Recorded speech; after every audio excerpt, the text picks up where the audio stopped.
gimmoɓe daro yo fo e gimmom daro pour que yo mawɗo kala ne jagguno yo acci ɗum immo daro par ce que kayni woni respect akay hymne national kayni woni respect akay couleur de la nation sénégalaise mais aussi les devises les symboles de la nation sénégalaise kayni woni ganduɗo ma kala nanda ɗum rek ma andu ɗum kam ko Sénégal jeeyi ɗum drapeau o hen yaari hymne national hen yaari so hen yaari e devise hen yaari donc kala mo ganduɗo ma haɗa yaara woɗɗo jaata rek donc aɗa immi nder Sénégal ko kay ɗum jaata en tant que missionnaire donc DJ l'hymne national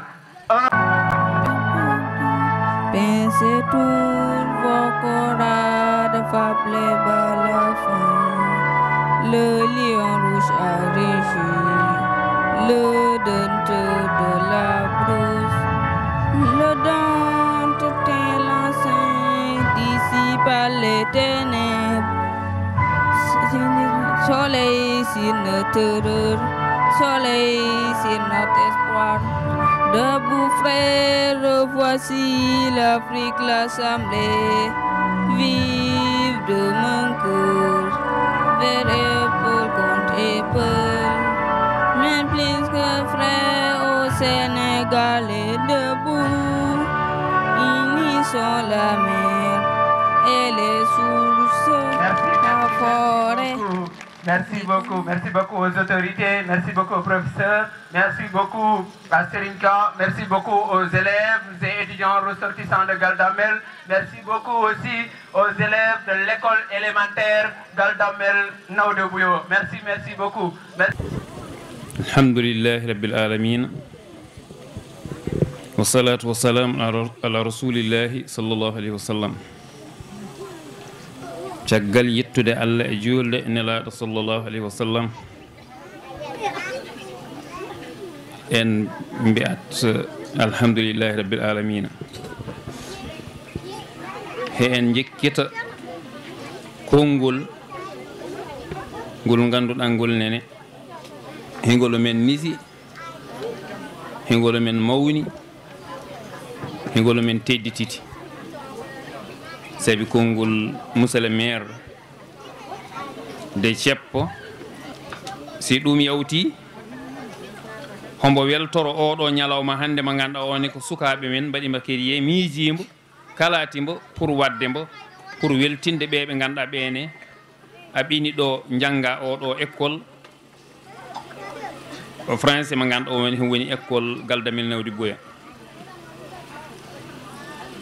hombo weltina ɓen ɗon sukaɓe homboɓe weltano no feewi ɗum noon min mbiyata rek ko sukaɓe e elowoɓe ɓe ganduɗa ɓene kayɓe goni janggatɓe ɗo e yawtuɓe ko dow yo wonɓe ɓe less sukkuɓe hen min mbiyata rek yo Allah darranɓe yo Allah walluɓe yo Allah yawtinɓe kala ɗo yawtate e maqama yo Allah nawɓe toon ɗum monsieur le maire homboɓe ɗum torono hombo wiya tan ni no wiyata toujours neɗɗo ko wiyete ko neɗɗo ɗum sohla neɗɗo sika haqqille si neɗɗo jogui ɗum foti ko janggude ha anda ko foti ko waɗe ko fota ko waɗ ɗum tan jangde yahata e monsieur le maire hombo on waɗa encourage onon sukaɓe onon étudiaɓe hombo on waɗa encourage tinne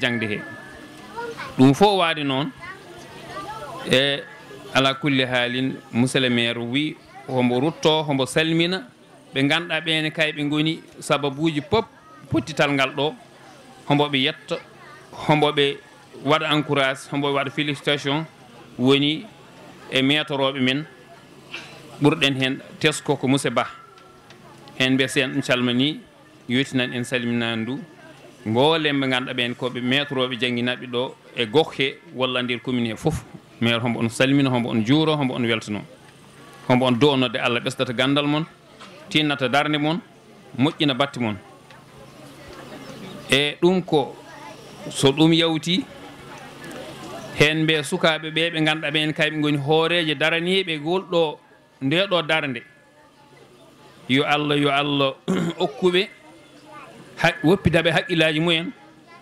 okkaɓe bawɗe ɗeɓe darrani ɗeɗo darde e oɗo kalat ha ɓe mbaɗira ɗum ni no woni no nafata ni sabi ɗum tan woni ko nafata ko gandal ɗum nafata kalata hen ko mbaɗata ko fewratma yees ndenaɗa ko abbitinatma keeci en jetti fof en beltanima fof en ni no miñam o goto ni no miñam o wi alhaji ɗum ne tikko wallata hen jagga toujours dañen information chaque hitande ɗum koko mbaɗaten mboɗen parade élève tina ɗum waƴana ɗum koko wallata titi surne o hembo waƴane walla avertissement hadde comme ni no ɗum wayi si waƴama école tolnoyima toon tan parade élève fof dañi information surnede oɗo surne kombo baɗatɗo en gandi waɗata mboko miijoji e wadde e organisation ɗum fof noon ko waɗata ɗum ko hen ɗum gandi wadde gaccene ɗum haqqille kala mo ganduɗa on woni parent élève minne meɗa soñña hooram meɗama soñña ɗum ɗon saabi hunde kat kala ko nawrata ɗum yeeso walla goto foof ko ɓesdata hen haqqille mum sawra hen ɗum ɗon ɗum wona ka cakanirte koko darantede jangde kala ko neɗɗo darani hen kala darnel mbawɗa hen daro hende mbiyatɗa rek ɓestu ɗum ala kosgal keeci ɗum noon alhamdulillahi rabbil alamina wassalatu wassalamu ala rasulillahi sallllahu alayhi wa sallam caggal yettude allah julde nulaɗo sallllahu alayhi wa sallam min ɓe min calmini on onon fof min ɓe titi min beltanima on ay ko gonɗon ko duuhi ɗum min on beltano titi nomin ni tawiri titi organise omo mbaɗa toon woni ko fandare nde ko yahrude yeeso fandare nde ko firtude ndiga fandare nde ko janngude fandare nde ko dañde gandal fandare nde ko dannodirede moƴƴere fandare nde ko yahrude yeeso de haydara a lees asman he ɓiɓɓe adamoɓe ala hen ko ardi yahrude yeeso gandal hay gotum ko wawi naw neɗɗo yeeso si wona gandal wadde min beltanima on. Les parents d'élèves, messieurs les chefs coutumiers et religieux, chers collègues, chers étudiants, chers élèves et chers invités. Je ne m'étais pas préparé pour prendre la parole, étant malade depuis un peu longtemps, mais quand même on m'a forcé, je vais essayer. D'abord, ce sont juste des paroles de remerciement et d'encouragement. On remercie d'abord l'association des élèves et étudiants ressortissants de Galdamel, à leur tête la présidente Hadi Ka, née Aminata Ka. Donc, nous remercions encore les élèves de l'école de par leur courage, mais aussi de par leurs engagements. Je remercie encore mon collègue qui est là, Moussa Ndiaye. On souhaite aussi la bienvenue à nos chers collègues Mouché Bey, qui est de Saré Dao, enseignant à Sagata, monsieur le directeur de Sali, Moussa Ndiaye, et aussi l'ensemble de la population de Galdamel. Donc on sait que l'école de Galdamel a toujours été une école d'excellence, raison pour laquelle, depuis notre arrivée ici, nous essayons de faire de notre mieux pour ne pas chuter, pour tenir la barre. Si on ne peut pas la monter en haute, l'essentiel, c'est qu'on soit constant pour ne pas baisser le niveau de l'école ou bien pour ne pas baisser le nom de l'école. On sait qu'au niveau communal, l'école a toujours été première. Même quand on part aux essais, les enseignants des fois nous demandent comment vous faisons pour que vous gardez toujours cette dynamique. Et donc c'est seulement que les élèves veulent étudier et les enseignants aussi veulent enseigner. Donc on demande aux parents d'élèves juste de nous donner le temps, de donner le temps aux élèves pour qu'ils puissent venir à l'heure, pour qu'ils puissent suivre leurs études ici à l'école, mais aussi à la maison. Parce qu'on sait qu'à l'école, on leur donne, et c'est à la maison qu'ils peuvent apprendre les leçons, qu'ils peuvent faire aussi des exercices. Donc nous demandons aux parents d'élèves de donner le temps maximum aux élèves qu'ils puissent apprendre leurs leçons. On ne peut pas dire de ne pas leur faire travailler, mais aussi de leur laisser un peu de liberté pour qu'ils puissent apprendre leurs leçons. C'était juste ça, parce que je ne m'étais pas préparé pour prendre la parole. comme nena kadi ɗum rek jangde heɗum woni fof wona français on woni arabe on fof ko jangde ɗeɗen jakoride nelaɗo wiyata jangde yeɗum en jaran yaade ha Chine wona pour arabe nga nden Chine arano arabe si tawi mi jumani eyyi ko pour gandal rek wino neɗɗo noon hon wawi janggo gandiɗɗe fof aɗa wawi janggo arabe aɗa wawi janggo français adon onon heɓe lemdi janggude français ɗo tulɗen han mais ala kulli haal noon koyen jolɓe koyen ɓeɓɓe jolɓe diine men faw ganden wadde noon eɗen mbawi rentinde ɗiɗi foof boni kaki mbiya ɓiyam janggata français arabe tan janggata walla ɓiyam janggata arabe français tan janggata ko ɗum ɗo tan mais eɗen mbawi rentide ɗiɗi ene wawi siko kuureji mum français ɗi paari yaaha janggoye kuureji muɗum arabe mais woɗɗum won chargé muɗum kadi hombo immo fotiri walla hombo jenggal lelade kadi ɗum ne hakkille wawa jaggude ɗum wanno yo en ballodir enen foof sukaɓe heɓe jiɗi janggu jangguinoɓe heɓe jiɗi janggin parents d'élèves ɓene mi sikki heɓe jiɗi janggin heɓene wadde enen foof si en ndentir jaggadirɗen rek inchallah koko cohlen ko sukaɓe ma en ɗum dañ comme nene min ni kalde rek école o min tawnoko en woodi inde a nder commune he de min garini minen nden inde min gañi su min mbima en mamin mbaɗ komin mbawi komin mbawa rien que pour réussite élèves ɓe par ce que min jaggiri ɓe ko kon miñeɓe amen comme waɗiɓe amen comme ɓikkoñ amen ɗum rek min ɗumen jagguiri te ɗen guetti min ɗumen dardata ɗum tawi sigi élève arani rek ɗum amen musat wona yedde jangguino wona ko ndiga mais min jagguiri ɗumen ko heɓe poti heɓe gonɗo han sukaɓe jang heɓe poti jogo siko mawɓe natti wawde par ce que mbiyata ko siko doole gasi yo doole keɓ noon fulɓe mbiyata enen fulɓe noon mbiyeten wadde noon ko mawɓe siɓe jeeyi haɓe mawni haɓe korti ko sukaɓe poti arde te ɗum noon janggo min don ɗumen ɓe gona des ingénieurs des avocats min don ɗumen ɓe gona des ministres pour le développement de ce village pour le développement de Galdamel te ko jangde rek Allah wawi ɗum rewnude wadde noon enen foof yo en tinno jaggodiren gaccen sukaɓe ɓe jangde eɗen gandi temps jangde ɗum juutani suko kam ala ko ndiga ko way ko wona janggude wadde yoɓe gacco ɓe jangga ballodiren mumen ha ko ganduɗa cohluɗen ko mumen ko foof ma en ɗum dañ inchallah sa ji Allah on jettama onon foof on ñaganama jaam on jarama onon foof.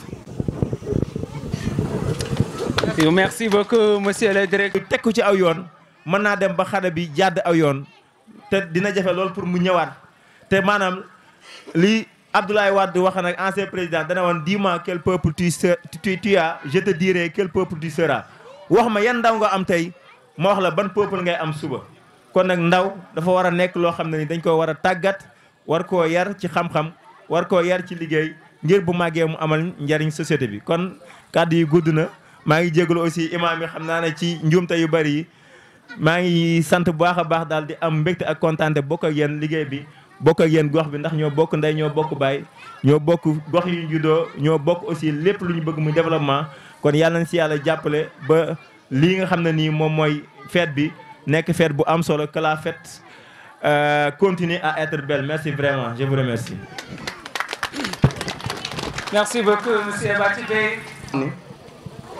L'élève étudiant ressortissant mi nga xam ne ñoo doon jàngee fii ci Galdamel benn fii ay kàngam ñoo fi génn am na ko xam ne fii la ñuy génne tey ay enseignants lañu am ñoo xam ne fii la ñuy génne tey ay presque am nañ ndombol tànk yu bari ay ingénieur ak nu ñoom génn nañ fi tey am na ñu fi génn am ay diplôme yu bari ba génn fii dem yeggal seen njàng ca bitim réew loolu tamit mbégte la te loolu lépp ñu ngi say sant ñi nga xam ne ñooy parents yi parce que lépp parents yi la xale buy jàng mënul dara koo xam ne booy dem feet sax sa waajur ñoo lay envoyé pass nga mën cee jënd sa yére dem loo am santé ko say waajur boo amoon sax salaire bi def ko ñetti pàcc benn pàcc bi nga jokk say waajur yeneen ñaari nga jokk moo tax ñu ngi sant ñëpp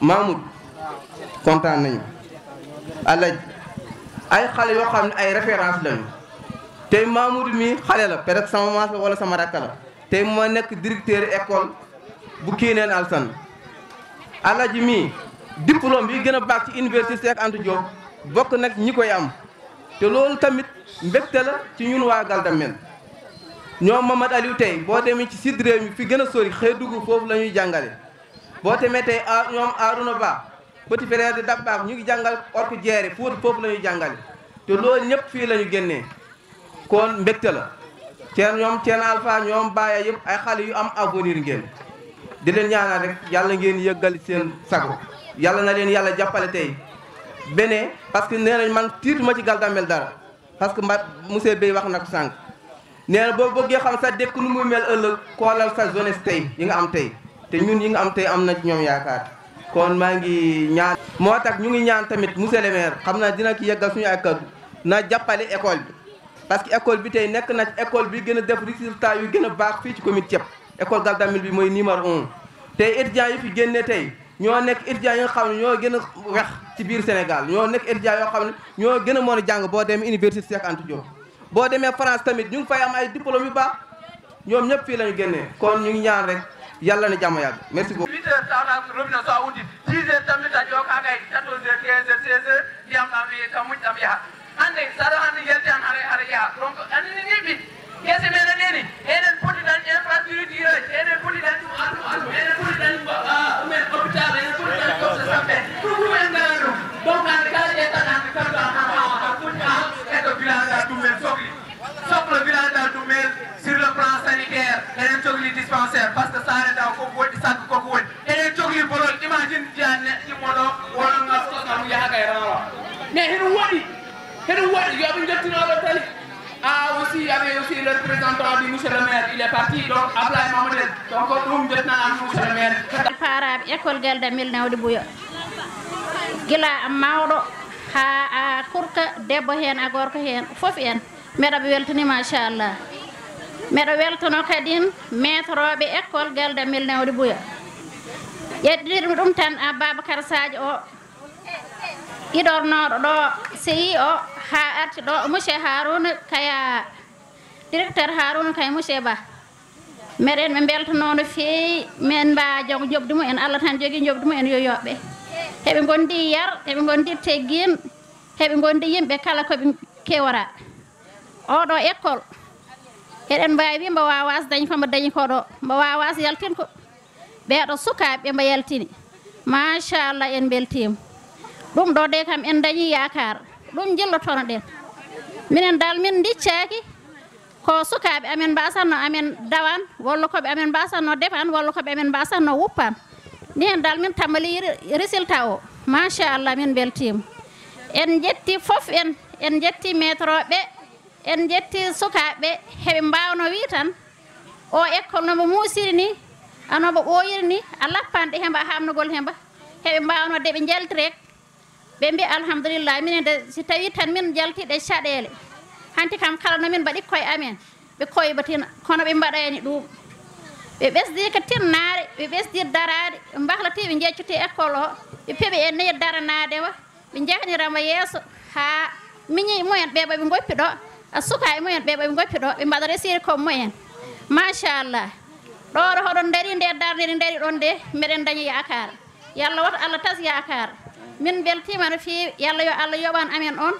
jaggirana on tinna darde moon ha résultat o mo cohluɗon école he a waɗa machallah on jarama no feewi min de mbeɗa welti mbeɗa kadi yiiɗi jangde no feewi ha kay mbeɗa ñaaka foof en paaraɓe wonam en paaraɓe ha tengti wonam en paaraɓe rewɓe mbeɗa ñagode ɓe muñanta sukaɓe ko moƴƴi école he ɓe darannoɓe ɓuuri koɓe ko darinoɓe muñatide koɓe ko muñno min de wallahi sa ari ɗo ɗo gonmi meɗa hay fina mi horo dañba nelmi ndiyam kono ha joni mettanima neɗɗo hay hena hasba hay hena kam jeekni o taw kam ɗon meɗa wuuta walla meɗa wuppa walla meɗa defa wi an de ko mbaɗaɗa ko taw wallahi hay wona ɓurdolu sabu meɗa andi kam ko jangde tan warali ɗum goɗɗum waralani ɗum mbadde meɗa muñi ɗum meɗa welti he ɗum meɗa ñaago dendagal enen fof ko mbannoɗen hen yo en ɓesdu tirnare a ɓesden darde ɓesden daranade sukaɓe men ñaganɗen Allah ha Allah rokkaɓe résultat waɓe jiiɗi école he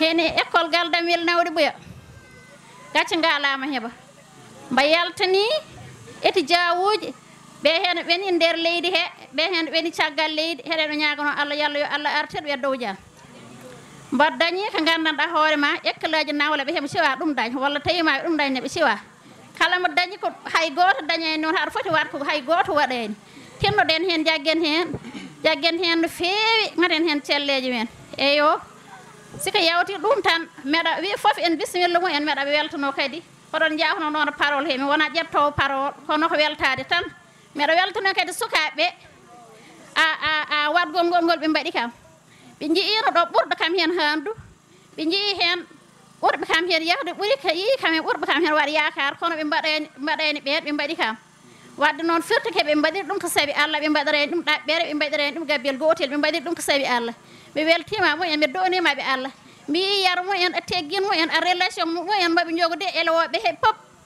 heɓe ɓe goddi ko relation élewoɓe pour kali rewɓe hen worɓe hen fof ɓe goddi ko relation élewoɓe min de meɗaɓe yiiɗi heɓe tout heɓe kam jiiɗi heɓe kam respecti deko fof relation tan pour ko ɓe élewoɓe ɓe ngala relation jahen daƴo ɓe ngala relation jahen kew goɗɗo ɓe ngala relation jogui ko relation darana ɗen école men darana ɗen dongre men darana ɗen ko hani ko daranede foof ha ɗum waɗa résultat machallah yallah yo Allah yoɓon moƴƴere mbeɗa yafno rek a parole juuɗo he ko weltade tan ha kay ɓe wa hay lay wadde noon jafoɗon rek wassalamu aleykum wa rahmatullahi taala wa barakatuh.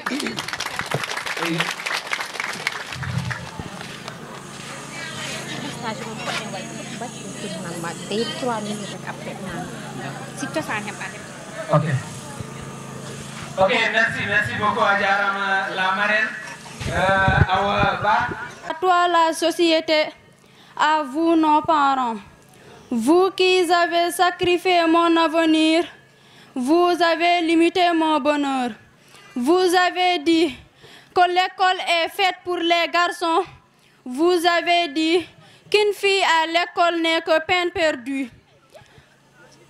Pourquoi m'avoir refusé l'accès à l'école? Pourquoi m'avoir mariée précocement? Et pourtant j'ai le droit d'être instruite. Aujourd'hui j'ai perdu la chance, le droit d'être instruite. Aujourd'hui j'ai perdu le combat pour l'émancipation, perdu la chance d'être utile à mon pays. Ayez pitié de mes autres sœurs, conduisez-les à l'école. Donnez-leur la chance d'être médecins, elles nous soigneront. D'être enseignantes, elles lutteront contre l'analphabétisme. D'être avocates, elles défendront nos droits. D'être ministres, elles participeront au développement du pays. Chers parents, éduquer une fille, c'est éduquer toute une nation. Merci. Merci beaucoup pour ce beau poème, vraiment. Messieurs les parrains, mesdames les marraines, messieurs les chefs de village, chers professeurs, monsieur le président des parents d'élèves, distingués invités, à vos titres, grades et qualités, bonjour. En tant que la présidente de l'association des élèves et étudiants ressortissants de Galdamel, c'est un honneur pour moi de prendre la parole lors de cette belle journée d'excellence, qui est l'occasion de célébrer la fête de fin d'année et de primer les meilleurs élèves de l'école élémentaire Naoudi Bouyo. Pour toutes classes confondues. Chers parents, depuis que l'amicale est mise en place, nous observons des avancées progressives dans l'enseignement de nos jeunes et frères et également un nombre important d'élèves qui ont le CI cette année.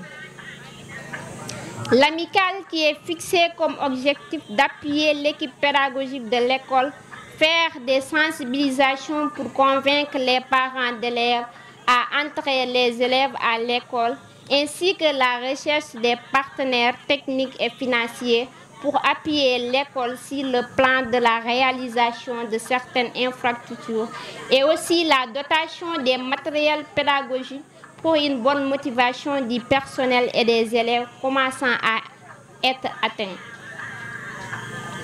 En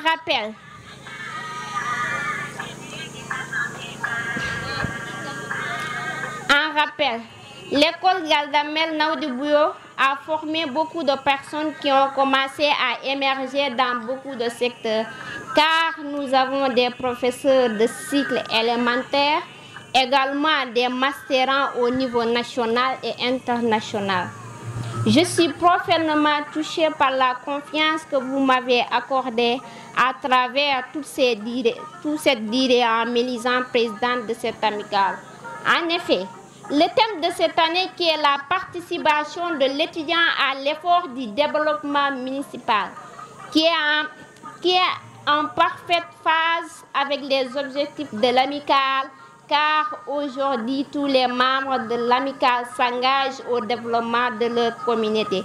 Merci à tous pour votre dévouement, votre passion et votre soutien. Profitons de cette soirée pour célébrer notre amicale, ses membres et la différence que nous faisons ensemble. Cette année, nous avons prévu une série d'activités passionnantes, d'événements inspirants et de projets ambitieux. Nous voulons faire de cette année une période inoubliable pour chacun d'entre vous, en vous offrant des opportunités de développement personnel, de divertissement et de service à la communauté. Nous avons écouté vos suggestions et nous sommes prêts à relever les défis qui nous attendent. Ensemble, nous allons continuer à promouvoir l'esprit de camaraderie, l'inclusion et le respect mutuel au sein de notre amicale. Nous sommes convaincus que ces valeurs sont essentielles pour créer un environnement où chacun peut s'épanouir et réaliser son potentiel.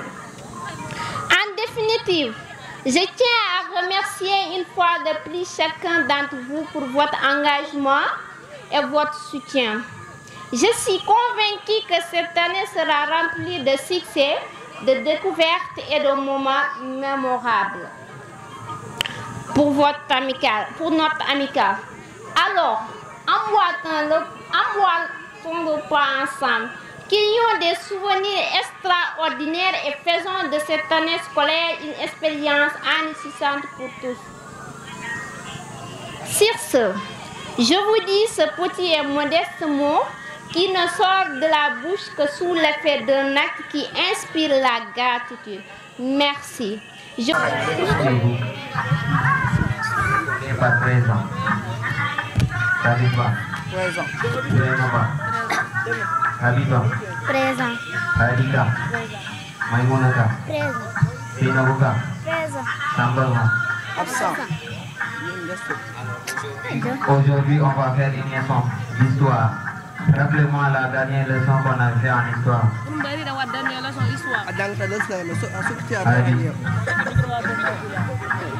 L'histoire de mon village. Mon village a été créé en quelle année?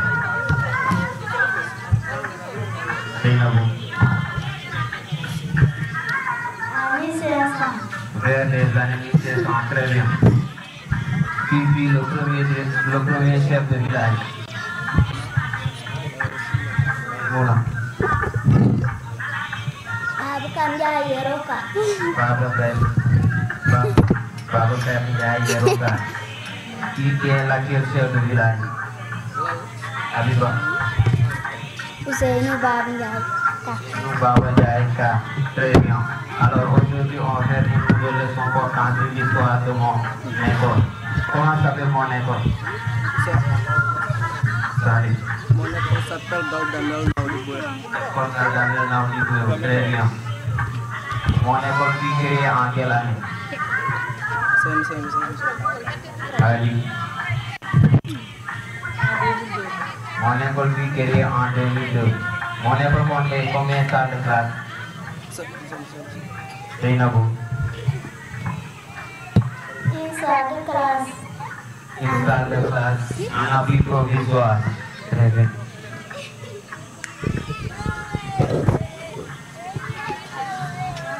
Alaikum salam. Yang boleh. Namsan.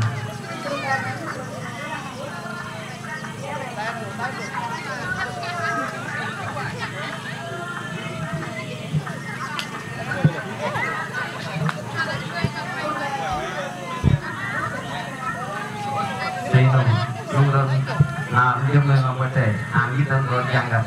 SKI merasa turko. Itu nggak nawan. Kayak itu betul di bawah penjangin. SKI merumubur.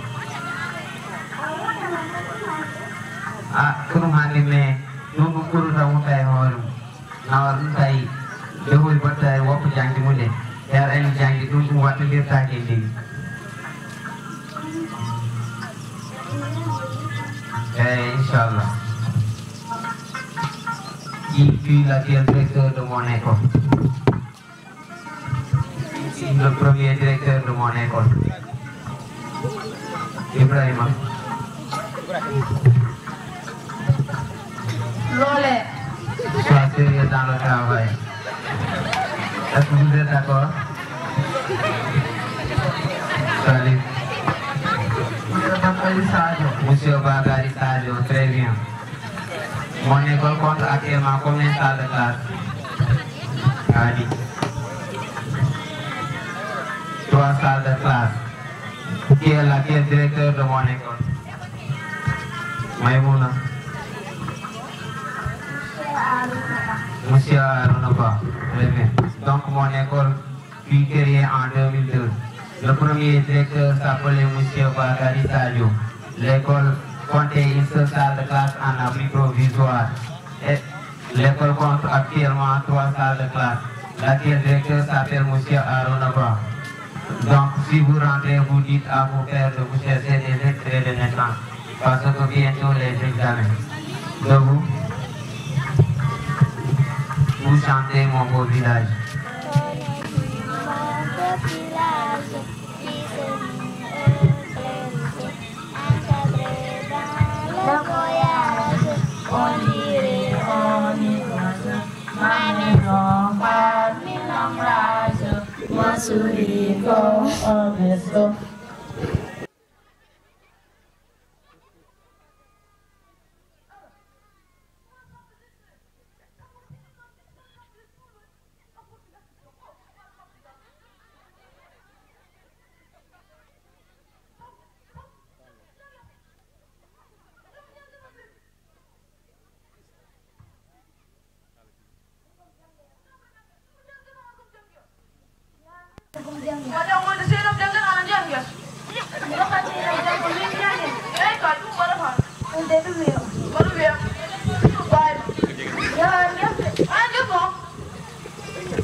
Tutup mikro.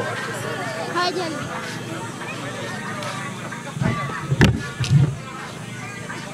Assalamualaikum, Pak. Waalaikumsalam.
Onji di teatro membado, onji kau samba kayak bimu, kanji kau yaro kayak bimu samba kejit di janggoi, me baimu yar ini di dia janggoi. Bidum si dabo yai si nabi yai ekol kai jaran ini ya ekol. Ya onggani nabu ke elew te samba kadik elew kai hadi samba janggoi. Te onji kadi de telepon osoni.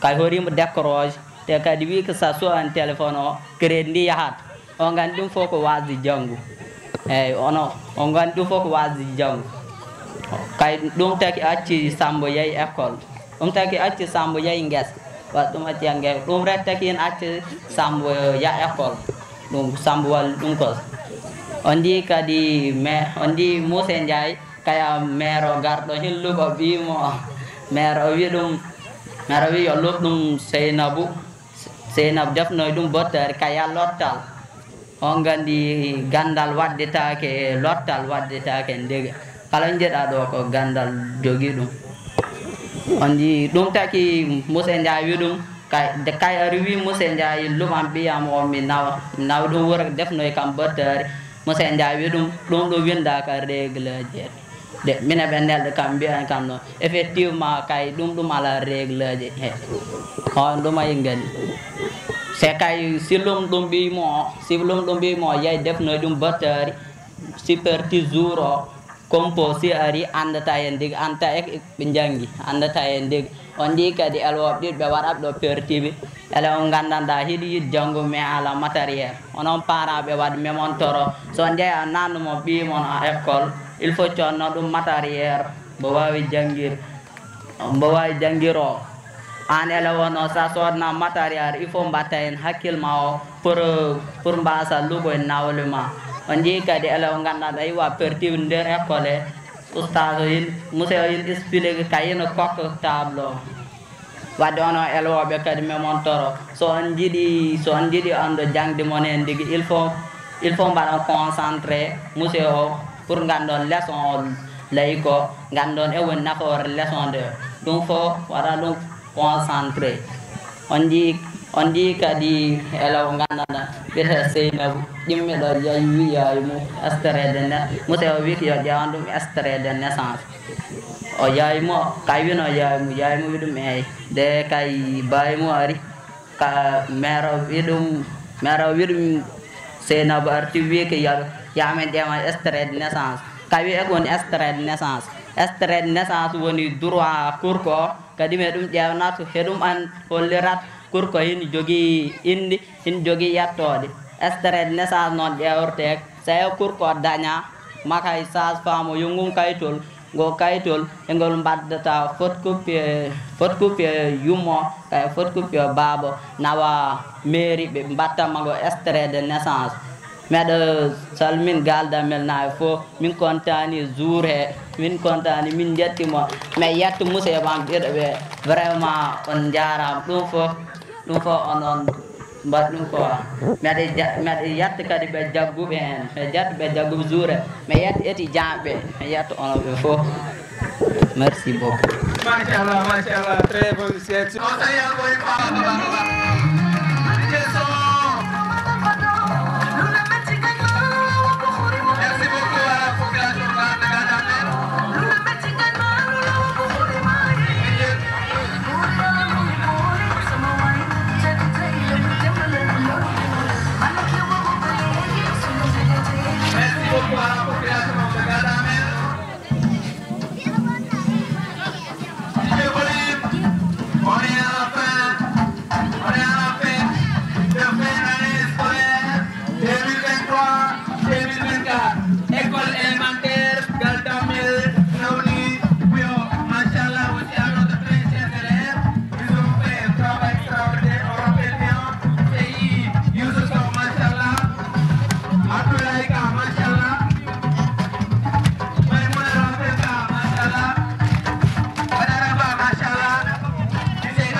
Il nous reste la classe de CM2. Merci beaucoup, chers invités.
Et aussi une très belle prestation, un message ici qui plaît d'enseignement, plein d'éducation.